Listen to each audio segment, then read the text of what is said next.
Salut à tous, bienvenue sur Buzz TV, j'espère que tout le monde va bien. Je vous partage la story de Nabil qui balance sur Paga et Adixia, je vous laisse écouter.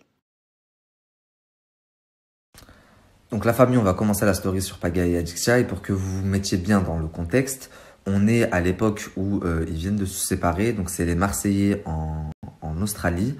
Alors vous allez me dire, mais pourquoi nous parler d'un truc qui date autant? Bah, vous allez comprendre, écoutez bien la story jusqu'à la fin, puisqu'au final le passé a fini par ressurgir hier, à ma grande surprise.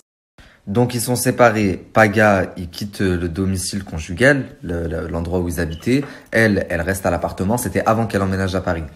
Et vient le moment des Marseillais en Australie, ils partent et elle laisse un ami chez elle qui s'appelle Pierre. C'est très important, retenez ce prénom, Pierre. Elle le laisse chez elle, elle lui dit « J'irai chez moi, tu fais rentrer personne, comme ça en même temps tu surveilles ». Et vu que ce Pierre avait des conflits avec sa famille, ça arrangeait tout le monde. Donc elle lui a bien précisé « Ne fais rentrer personne ». Sauf que ce Pierre a fait une grande fête là-bas à l'appartement et beaucoup de choses ont été dérobées, ont été volées. Donc Adixia, elle l'a appris pendant le tournage et elle a quitté précipitamment l'aventure. Elle avait dit, je crois, oui, je quitte l'aventure pour des raisons professionnelles, mais c'était pas le cas. C'était parce qu'elle venait de se faire, entre guillemets, cambrioler. Mais c'était pas un cambriolage puisque son pote avait fait une soirée chez elle.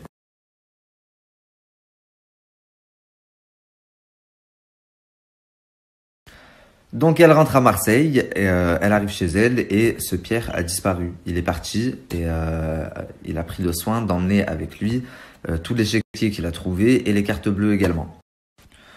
Donc quelques temps après cet incident, elle prend ses affaires, elle va emménager à Paris avec son mec, je crois que c'était Jimmy à l'époque, un gars qui est dans la musique.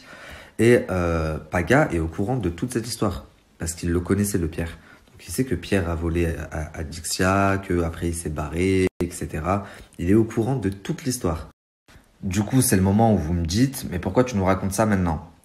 Bah, hier, à ma grande surprise, je l'ai vu dans la story de Paga. Hier après-midi, Paga était avec ce Pierre.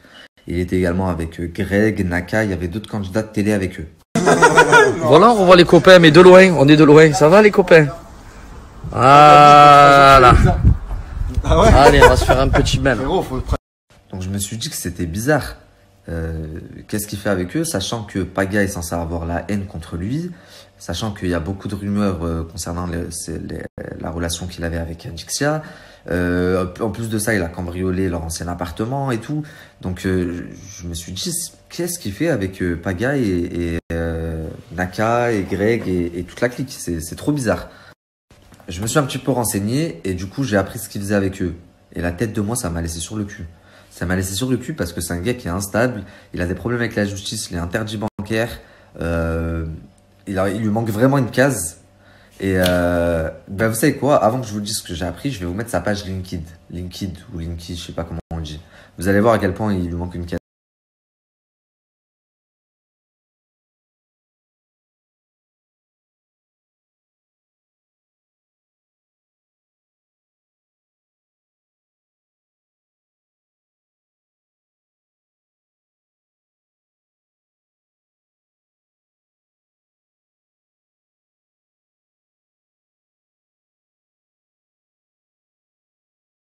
Déjà, est-ce que vous avez vu à quel point il lui manque une case?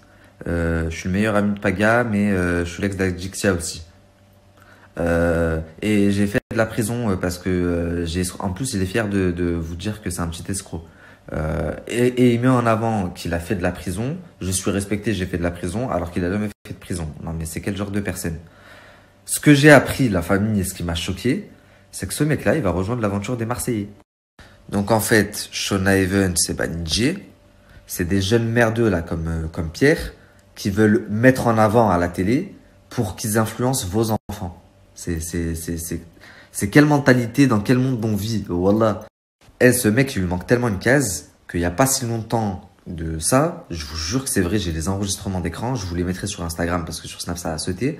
Il mettait dans sa story à lui des cartons et des cartons, des caisses de bœufs, donc de drogue, publiquement dans sa story. Il était fier de la...